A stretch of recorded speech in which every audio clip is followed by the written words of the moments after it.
Hello बच्चों, आज आप अपना नेक्स्ट टॉपिक स्टार्ट कर रहे हैं एमिशन एंड एब्जॉर्प्शन स्पेक्ट्रा। देखो लास्ट टाइम हमने बोहर के एटॉमिक मॉडल के लिए जो जो टॉपिक रिक्वायर्ड है वो पढ़ लिए थे। अब बोहर का एटॉमिक मॉडल पढ़ने से पहले एक टॉपिक की और ज़रूरत पड़ती है हमें, वो है emission and absorption spectra.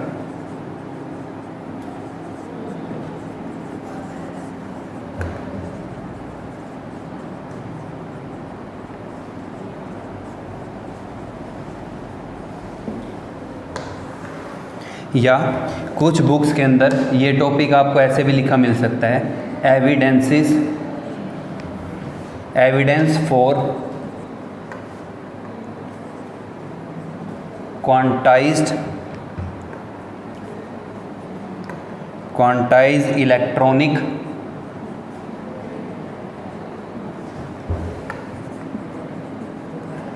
Energy levels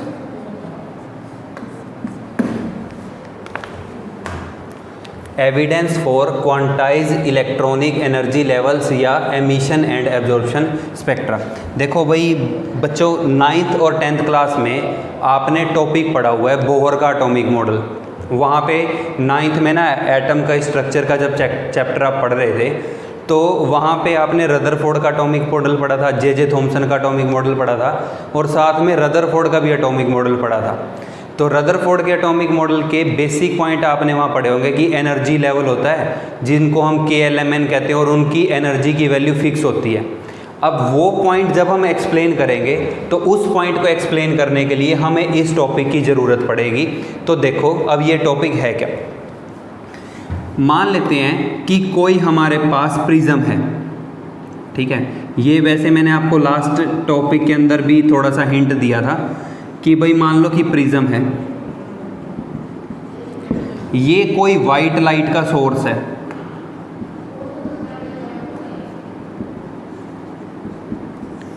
कोई वाइट लाइट का सोर्स है, यहां से वाइट लाइट आ रही है।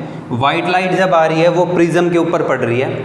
ये बच्चों आपने पढ़ा हुआ है कि जब वाइट लाइट जो है वो प्रिज्म पे पड़ती है तो वाइट लाइट 7 कलर में स्प्लिट हो जाती है और इस प्रोसेस को हम कहते हैं डिस्पर्जन ऑफ लाइट, ठीक है। भाई मान लो कि यहाँ पे प्रिज्म है, इस पे लाइट पड़ी तो लाइट ना ऐसे 7 कलर के अंदर स्प्लिट होगी 1 बाय 1।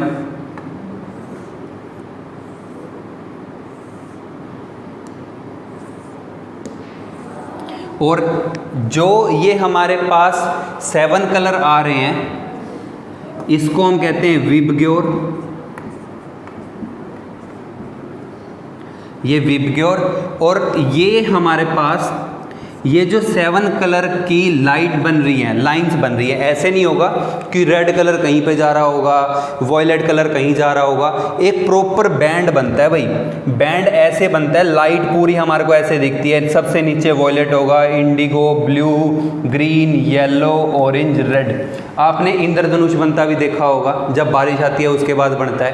तो जब अगर आपने कभी गौर करा हो तो आप देखना कि रेड कलर जो है वो सबसे ऊपर की तरफ होता है और वॉयलेट कलर जो है या इंडिगो कलर जो है वो सबसे नीचे शो होते हैं आपको, ठीक है। अब इसका मतलब क्या है, ये जो पूरी प्रोसेस हो रही है इस पूरी प्रोसेस को हम डिस्पर्जन ऑफ लाइट कहते हैं। ये आप फिजिक्स में पूरा पढ़ते हो कि इस प्रोसेस को हम क्या कहते हैं, डिस्पर्जन ऑफ लाइट। भाई जो डेविएशन है वो वॉयलेट कलर का सबसे ज़्यादा होता है, रेड कलर का जो डेविएशन है वो सबसे कम होता है। ये आपने 10th क्लास में पूरा का पूरा स्पेक्ट्रम पढ़ा हुआ है कि होता क्या है, ठीक है। अब ये जो 7 कलर का सीक्वेंस बन रहा है, ठीक है, ये जो 7 कलर का 1 बाय 1 सीक्वेंस बन रहा है, इस सीक्वेंस को हम क्या कहते हैं, स्पेक्ट्रा या बैंड, ठीक है। दिस कॉन्टिन्यूस या this sequence of colours is called as spectra और बैंड। इसको हम क्या कहते हैं, या तो स्पेक्ट्रा कहते हैं या क्या कहते हैं, बैंड कहते हैं, ठीक है। अब ये बात हम पहले भी पढ़ चुके हैं कि हर कलर की जो वेवलेंथ है और फ्रीक्वेंसी है वो अलग है। जैसे रेड कलर है, रेड में मैंने आपको ये बताया था कि रेड कलर की जो वेवलेंथ है वो हाईएस्ट होगी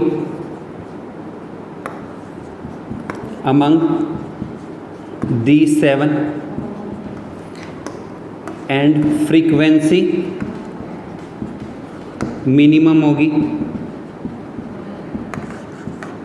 और जो वॉयलेट कलर है इस वॉयलेट कलर की वेवलेंथ सबसे छोटी होगी और फ्रीक्वेंसी सबसे ज़्यादा होगी।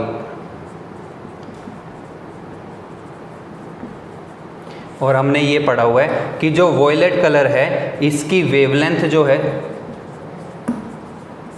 इसकी वेवलेंथ मिनिमम होती है और इसकी फ्रीक्वेंसी जो है न्यू ये मैक्सिमम होती है अमंग दीज 7। बाकी कलर जो हैं भाई वो इन कलर के मिक्सचर से ही बनते हैं, बाकी जो और कोई भी कलर है वो इन 7 कलर के मिक्सचर से ही बनते हैं। तो बेसिकली हम इन 7 कलर्स की ही स्टडी करते हैं, ठीक है। अब आपने एक चीज़ का ध्यान रखना है कि जब भी वाइट लाइट को हम प्रिज्म पे इंसिडेंट कराते हैं तो वो क्या होगा, स्प्लिट होगा। अब हमने ये स्प्लिटिंग कैसे होती है, अब अगर मान लो कि लाइट के रास्ते में कुछ रख दें हम, फिर स्पेक्ट्रा क्या बनेगा। अब कौन सी लाइट को हम स्टडी कर रहे हैं ये सारा अब हम इस टॉपिक के अंदर पढ़ने वाले हैं, यहाँ तक हम पहले पढ़ चुके हैं। तो देखो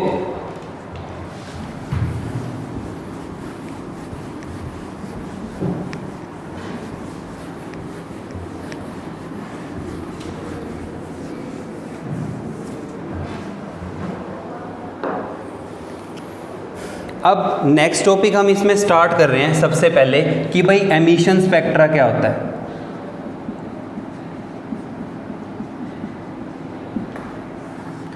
देखो हमारे को ना नेम इंडिकेट कर रहा है कि भाई एमिशन के अंदर क्या होगा।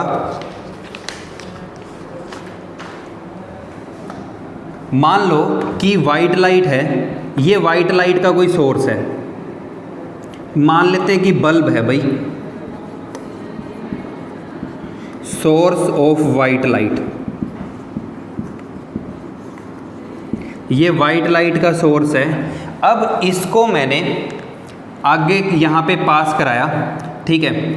अब यहाँ पे ना मैंने NaCl रख दिया, यहाँ पे मैंने इसके अंदर रख दिया NaCl का सॉल्यूशन, यहाँ पे है भाई NaCl सॉल्यूशन, ठीक है। और कोई एग्जाम्पल भी ले सकते हैं, मैं यहाँ पे एग्जाम्पल ले रहा हूँ भाई NaCl के सॉल्यूशन का। तो देखो NaCl क्या करता है, या जो यहाँ पे सोडियम है, सोडियम ऑफ NaCl जो है ये क्या करता है, ये येलो कलर को कर लेता है एब्जॉर्ब।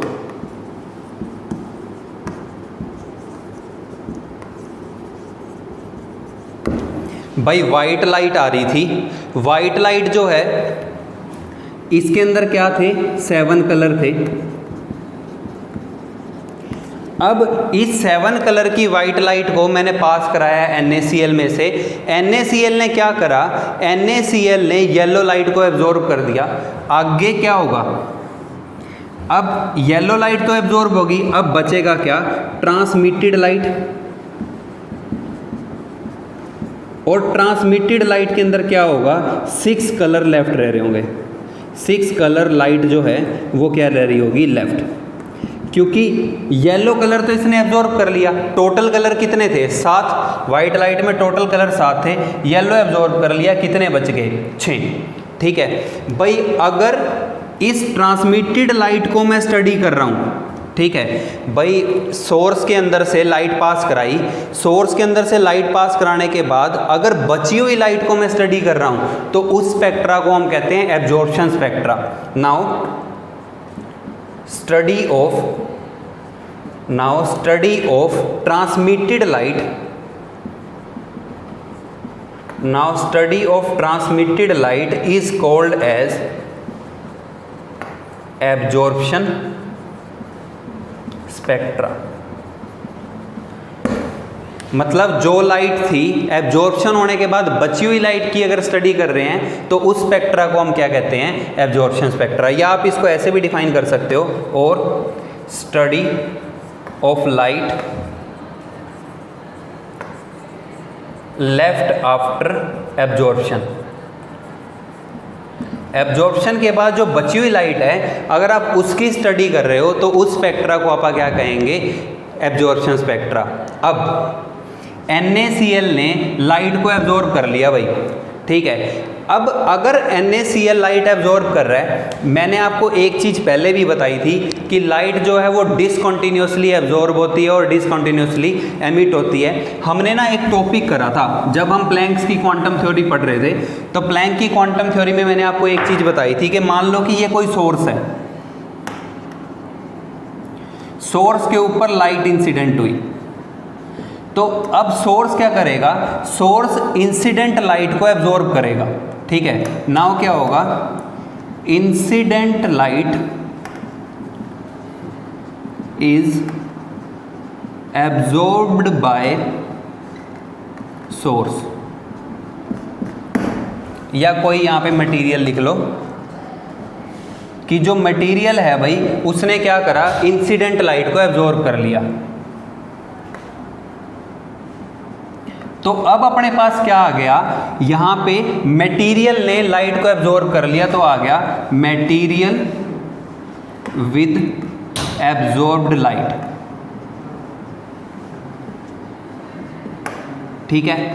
अब अगर आप इस पे दोबारा लाइट इंसिडेंट कराओ, अगर मैं ये कहूं कि भाई दोबारा लाइट इस पे आ रही है, तो वो लाइट एब्जॉर्ब नहीं होगी क्योंकि इसके पास पहले से ही लाइट है, ठीक है। नाउ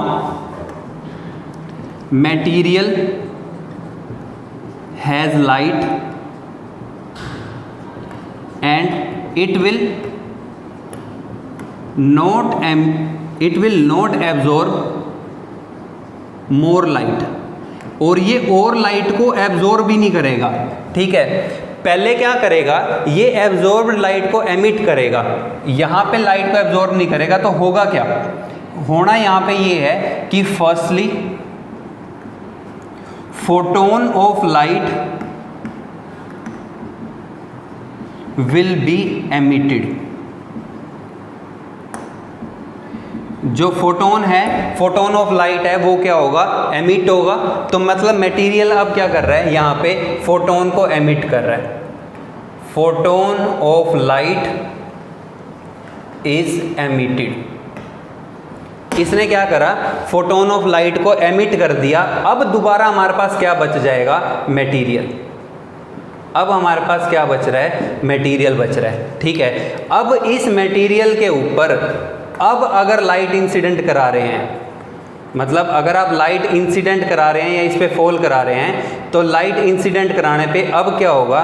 फोटोन जो है वो एब्जॉर्ब होगा। Photon of light will be absorbed. और ये प्रोसेस जो है ये ऐसे ही चलती रहती है। अब ये टॉपिक आपको बताने का या ये पॉइंट बताने का रीज़न ये था कि भाई आपने वाइट लाइट ली, आपने इसको NaCl पे इंसिडेंट कराया, NaCl ने लाइट को एब्जॉर्ब कर लिया। अब दोबारा लाइट इंसिडेंट करा दो, ये एब्जॉर्ब नहीं करेगा, यही पॉइंट है। मटेरियल के पास पहले से ही लाइट है, जो लाइट इसके पास है ये क्या करेगा? पहले उसको एमिट करेगा। तो अब NaCl क्या करेगा? Light emit.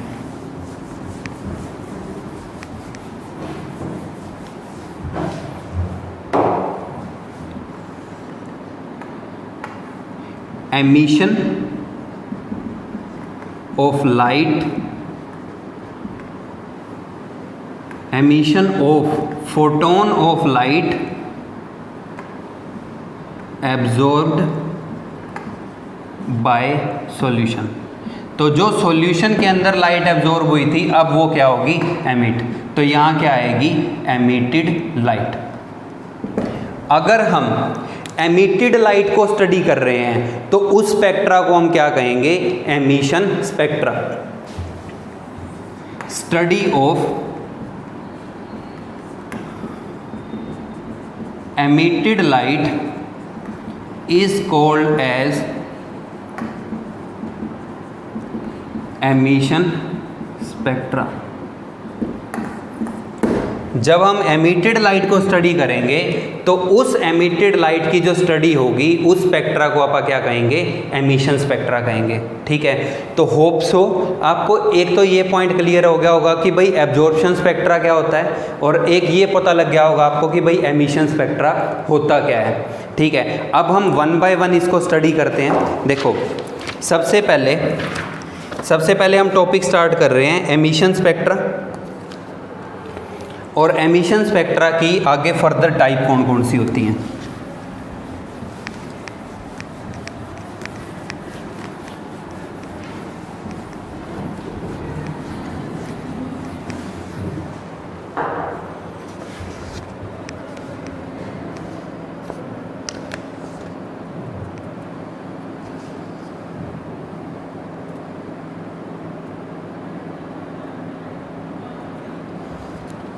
देखो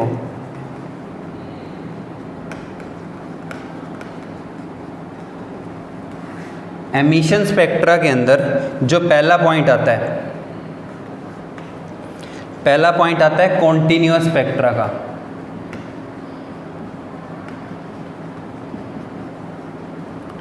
कॉन्टिन्यूअस स्पेक्ट्रा, अब देखो कॉन्टिन्यूअस का मतलब है कि नो ब्रेकेज, वहाँ पे कोई ब्रेकेज नहीं है। तो ये जो हम बेसिक पॉइंट पढ़ रहे थे ना 7 कलर वाला, उस स्पेक्ट्रा को हम कॉन्टिन्यूअस स्पेक्ट्रा कहते हैं। मान लो कि ये सोर्स है वाइट लाइट का, वाइट लाइट हमने इंसिडेंट कराया, वाइट लाइट का फोटोन हमने इंसिडेंट कराया, तो ये किस में स्प्लिट हो गया, 7 कलर में। 1 2 3 4 5 6 7, तो ये जो विबग्योर बनेगा ना, इसी को आप कहते हैं कॉन्टिन्यूअस स्पेक्ट्रा। भाई 7 कलर का एक रेगुलर बैंड है, और उस रेगुलर बैंड के अंदर कोई भी ब्रेकेज जो है वो नहीं है। ठीक है, अब एक चीज़, ये वैसे बेसिक पॉइंट फिजिक्स का है, लेकिन मैं आपको यहाँ इंडिकेट कर दूँ, भाई आपने ना वहाँ पे डिस्पर्जन पढ़ा होगा, डेविएशन पढ़ा होगा। तो स्पेक्ट्रा के अंदर जो वॉयलेट कलर है वो सबसे नीचे आएगा, रेड कलर सबसे ऊपर आएगा। तो यहाँ पे ये कहा जाता है कि deviation of red colour is minimum. जो रेड कलर का डेविएशन है वो मिनिमम होता है, और वॉयलेट कलर का जो डेविएशन है वो क्या होता है, मैक्सिमम होता है। ये 10th में आपने फिजिक्स में पढ़े होंगे पॉइंट। ठीक है, आप क्या पढ़ रहे हैं यहाँ पे कि अगर आपने वाइट लाइट को इंसिडेंट कराया, हमारा टॉपिक स्पेक्ट्रा का है, तो जो ये 7 कलर का रेगुलर बैंड बन रहा है, इस रेगुलर बैंड को आप क्या कहते हैं, कंटिन्यूअस स्पेक्ट्रा। ठीक है, आप डेफिनेशन साथ के साथ लिखते रहना। रेगुलर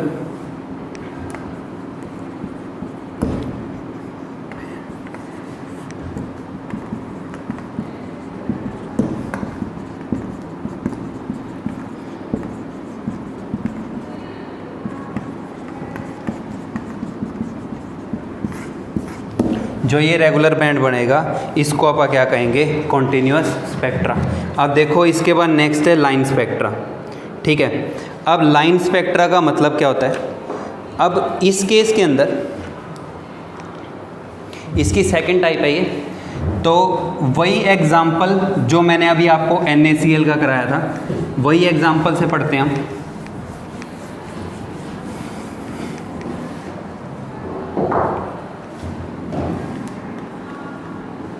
लाइन स्पेक्ट्रा या लाइन एमिशन स्पेक्ट्रा। अब मान लो कि भाई प्रिज्म है,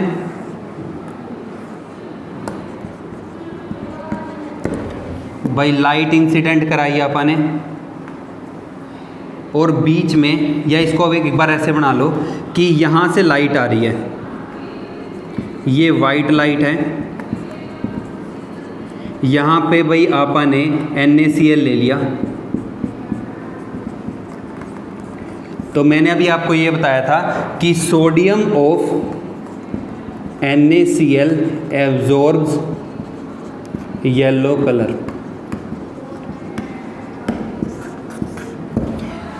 सोडियम जो है NaCl का वो क्या करेगा, येलो कलर को एब्जॉर्ब कर लेगा। ठीक है, अब जब हमने कलर लिखे थे तो कलर में ना हमने एक मैक्सिमम वैल्यू लिखी थी और मिनिमम वैल्यू लिखी थी। आप दोबारा जो हमने विजिबल रेंज का स्पेक्ट्रा मैंने आपको नोट कराया था इलेक्ट्रोमैग्नेटिक रेडिएशन बताते हुए कि भाई इलेक्ट्रोमैग्नेटिक रेडिएशन के अंदर जो हमारा स्पेक्ट्रा बन रहा है, एक कलर की दो वैल्यू होती हैं। ठीक है, one colour has two wavelengths और फ्रीक्वेंसीज। मतलब मान लेते हैं ऐसे है कि जैसे येलो कलर है, एक तो होता है λ1 और एक λ2, मतलब रेंज होती है इस वेवलेंथ से लेके इस वेवलेंथ के बीच की जितनी भी वेवलेंथ होंगी वो सारी की सारी क्या शो कर रही होंगी, येलो कलर। आपने देखा होगा कि भाई लाइट येलो होता है, डार्क येलो होता है। ठीक है, वो सारे क्या हैं कि येलो कलर की दो फिक्स वेवलेंथ हैं, उनके बीच की जितनी भी वेवलेंथ होंगी उस वेवलेंथ के कोरस्पॉन्डिंग जो लाइट होगी वो क्या शो करती होगी आपको, येलो कलर। ठीक है, तो भाई सोडियम येलो कलर जो है, येलो कलर क्या शो करता है, दो वेवलेंथ, एक मिनिमम और एक मैक्सिमम। तो अब आगे फिर मैंने आपको बताया था कि एमिशन स्पेक्ट्रा में हम क्या करते हैं, एमिशन स्पेक्ट्रा में हम स्टडी करते हैं एमिटेड लाइट को। Emission of light absorbed bye NaCl। NaCl ने जो लाइट को एब्जॉर्ब कराई वो लाइट एमिट हुई, वो लाइट यहाँ पे आ रही है और वो प्रिज्म पे इंसिडेंट हुई। ठीक है, अब जो हमारे पास लाइट का स्पेक्ट्रा बन रहा होगा, इस स्पेक्ट्रा के अंदर सिर्फ क्या आ रहा होगा, येलो कलर। ठीक है, मान लो कि ये फोटोग्राफिक प्लेट है,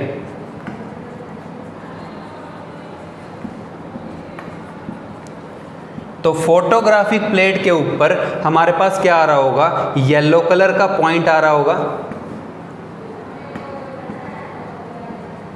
और इसके आसपास यहाँ पे और यहाँ पे क्या आ रहा होगा, डार्क। क्योंकि ये लाइट तो आगे आई नहीं। देखो अब येलो कलर बनेगा भी वहीं पे ही जो कॉन्टिन्यूअस स्पेक्ट्रा के अंदर बनता है। कॉन्टिन्यूअस स्पेक्ट्रा के अंदर ऐसे था,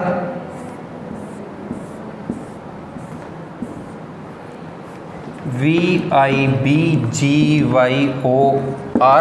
ये अपना येलो कलर है। ठीक है, ये जहाँ पे बन रहा था, ये मान लो कि यहाँ से लेके यहाँ तक पहले 7 कलर आते थे। ठीक है, अब इस केस के अंदर क्या होगा कि भाई जिस सातों कलर के स्पेक्ट्रा में जिस पोजीशन पे येलो आता है वहाँ तो येलो कलर आएगा, बाकी का बचा हुआ एरिया क्या आएगा, डार्क। तो ये जो स्पेक्ट्रा बन रहा होगा इसको हम क्या कहते हैं, लाइन स्पेक्ट्रा ऑफ एटम या मॉलिक्यूल। सिर्फ एक लाइन आ रही होगी कॉरस्पॉन्डिंग टू दैट और बाकी सारा आसपास क्या आ रहा होगा, डार्क। ठीक है, तो भाई ये जो स्पेक्ट्रा है ये होगा हमारा line spectra. This is called as line spectra of NaCl। ठीक है, तो अब इसके बाद जो नेक्स्ट पॉइंट है अपना, अब देखो नेक्स्ट है इसमें एब्जॉर्प्शन स्पेक्ट्रा।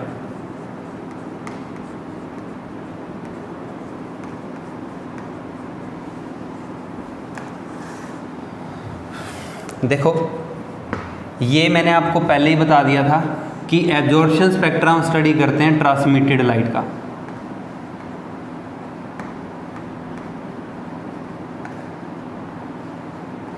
अगर ट्रांसमिटेड लाइट का हम स्पेक्ट्रा स्टडी कर रहे हैं तो उस स्पेक्ट्रा को हम क्या कहते हैं, एब्जॉर्प्शन स्पेक्ट्रा। मान लो कि ये हमारे पास NaCl है,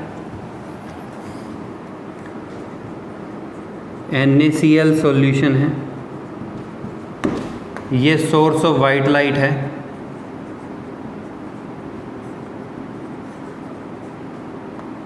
वाइट लाइट इंसिडेंट हुई इस पे। ठीक है, NaCl में से पास हुई, फिर हमने ट्रांसमिटेड लाइट आगे जाने दी, ट्रांसमिटेड लाइट कौन सी थी? Light other than absorbed.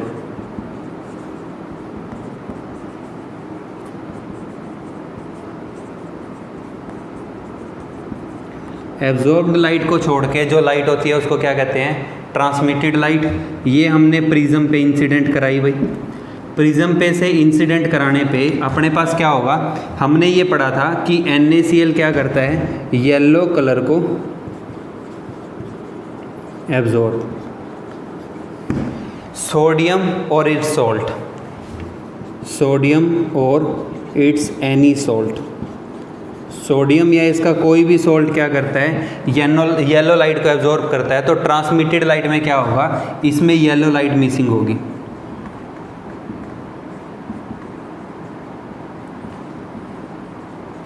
तो जब ये इंसिडेंट हुआ इस पे, और जो हमारे पास ये फोटोग्राफिक प्लेट है इस पे स्पेक्ट्रा बना, तो येलो लाइट मिस कर जाएगी अपनी जगह को और वहाँ पे डार्क लाइन आ जाएगी। इस स्पेक्ट्रा को हम क्या कहेंगे? Absorption spectra. ये बनता है ना VIBGYOR। तो ये जो येलो है इस केस में यहाँ पे क्या आएगी? Dark line, dark line in place of yellow light. Dark line आएगी किसकी जगह पे? येलो लाइट की जगह पे। और ये जो रेस्ट हमारे पास स्पेक्ट्रा बनेगा इसको हम क्या कहेंगे? Absorption spectra. ये क्या बन रहा होगा अपने पास? Absorption spectra. होप सो आपको डिफरेंस समझ में आ गया होगा। अब पॉइंट ऑफ डिफरेंस होते क्या हैं मैं आपको 1 बाय 1 लिखवा देता हूँ। इसमें आपने ये ध्यान रखने हैं।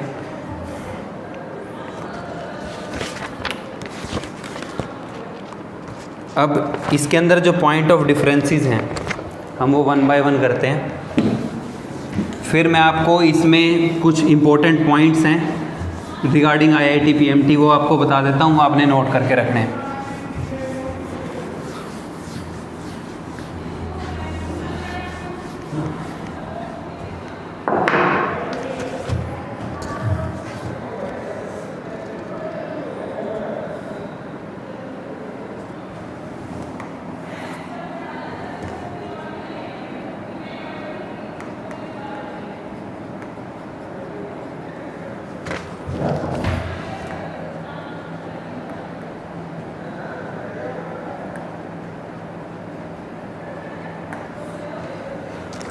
Emission spectra, absorption spectra, point of difference क्या होंगे?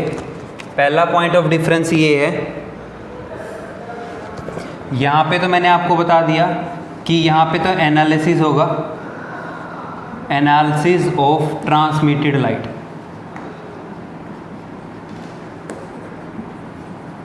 जो लाइट बची हुई ट्रांसमिट हो रही है उसकी स्टडी को एब्जॉर्प्शन स्पेक्ट्रा कहेंगे। एमिशन में क्या होगा? Study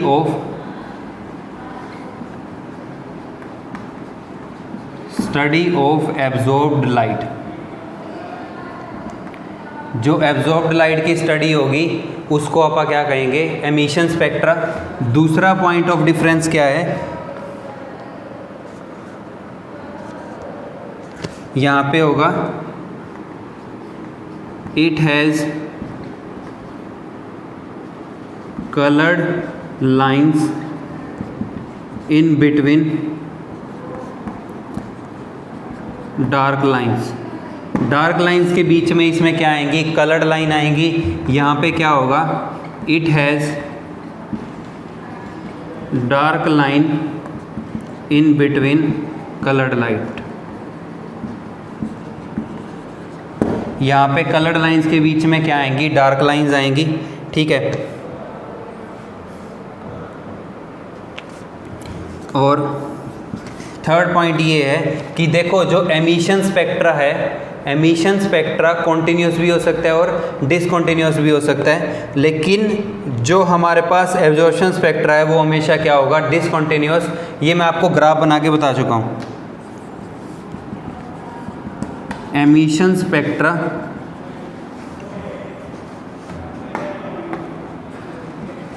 can be continuous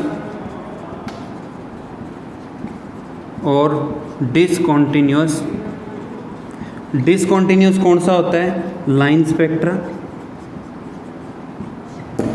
continuous किसका होता है? Spectra of white light. और जो एब्जॉर्प्शन स्पेक्ट्रा है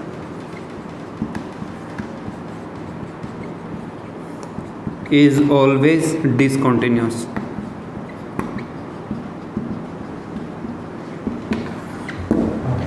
ठीक है भाई, ये पॉइंट ऑफ डिफरेंसेस हैं जो आपको ध्यान रखने हैं इनके रिगार्डिंग। इसके बाद देखो, इसके अंदर आपको कुछ टर्म्स लिखी मिलेंगी, लाइन स्पेक्ट्रा, मॉलिक्यूलर स्पेक्ट्रा। मैं आपको वन बाय वन मीनिंग बता देता हूँ। वैसे बियॉन्ड है आप लोगों के लेवल के, लेकिन कई बार IIT PMT में इसके रिगार्डिंग क्वेश्चन आ जाता है, तो वो मैं आपको नोट करा देता हूँ। आपको बोर्ड तक इतना ही ध्यान रखना है। आपको 2-3 पॉइंट ध्यान रखने हैं यहाँ पे।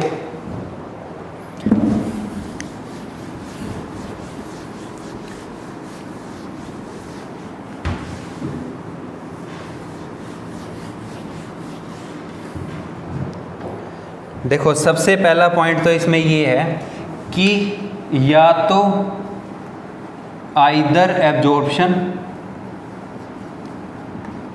और एमिशन, आइदर एब्जॉर्प्शन और emission spectra of any substance.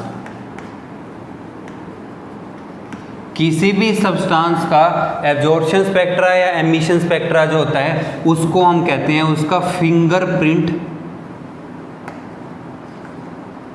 Fingerprint region. या तो एब्जॉर्प्शन स्पेक्ट्रा या एमिशन स्पेक्ट्रा कोई भी हो, उसको हम क्या कहते हैं? Fingerprint of that substance. क्योंकि देखो, किसी भी सब्सटेंस का जो स्पेक्ट्रा होता है वो क्या होता है? फिक्स होता है। ठीक है, एवरी सब्सटेंस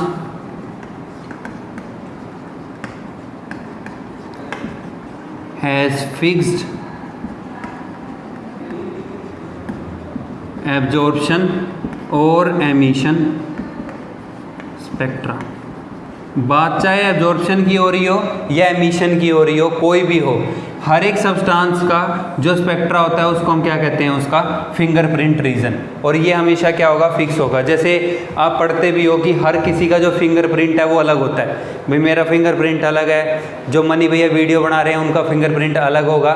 ऐसे ही हर एक सब्सटेंस का जो स्पेक्ट्रा है वो क्या होगा? हमेशा अलग होगा। और इसी को हम क्या कहते हैं? उसका फिंगरप्रिंट। ठीक है, अब इसके बाद देखो, नेक्स्ट है कि जो सनलाइट है, जो सनलाइट का जो स्पेक्ट्रम है इसको हम कहेंगे कॉन्टिन्यूअस।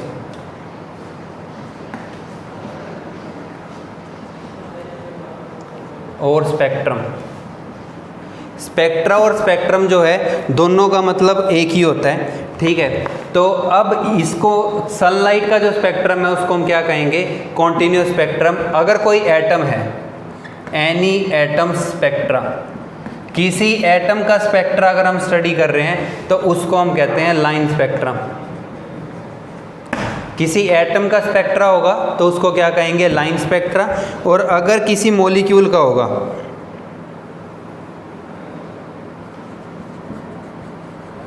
किसी मॉलिक्यूल का अगर एमिशन स्पेक्ट्रा है तो इसको हम कहते हैं बैंड स्पेक्ट्रा। ये फ़र्क ध्यान रखना है भाई, मॉलिक्यूल के केस में बैंड होगा, एटम के केस में क्या होगा? लाइन स्पेक्ट्रा होगा। ठीक है, तो ये कुछ बेसिक पॉइंट्स हैं, ये आपने ध्यान रखने हैं। ठीक है,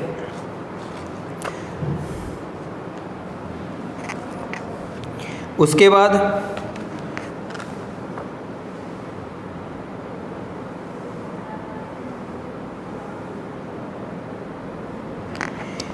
बाद एब्जॉर्प्शन के केस में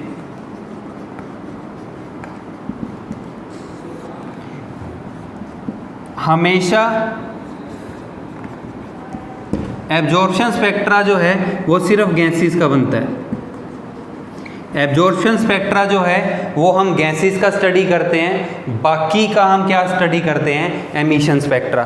तो भाई ये कुछ बेसिक पॉइंट थे जो आपको एब्जॉर्प्शन और एमिशन स्पेक्ट्रा के कॉरस्पॉन्डिंगली ध्यान रखने थे, ठीक है। अब इसके बाद इसका जो नेक्स्ट टॉपिक है वो हम स्टडी करेंगे। अब देखो नेक्स्ट टॉपिक हम स्टडी करेंगे हमारी नेक्स्ट वीडियो के अंदर। आपको बहुत अच्छे से स्पेक्ट्रा पढ़ना है, आपको ध्यान रखना है कि एब्जॉर्प्शन स्पेक्ट्रा क्या होता है, एमिशन स्पेक्ट्रा क्या होता है। अब जो बोर के एटॉमिक मॉडल के लिए हमारे को बेसिक 3 पॉइंट चाहिए थे वो हमने पढ़ लिए। नेक्स्ट वीडियो के अंदर हम अपना बोर का एटॉमिक मॉडल स्टार्ट करेंगे, तब तक पढ़ते रहो। Thank you.